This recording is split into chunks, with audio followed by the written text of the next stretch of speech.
So, ayan na guys. So, nagsimula na yung kanilang parang ritual na naglalagay sila guys ng tika sa mga bisita nila, sa kanilang yung mga malapit na bisita nila guys.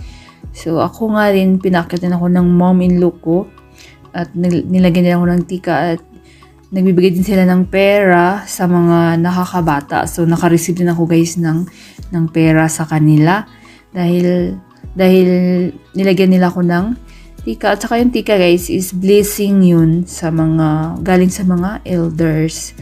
So, ayan guys. May mga may mga nilalagyan sila ng mga flower. Yan. So, yan yung guys. Yan si Lola at Lolo. Buwa at Ama. So, kasi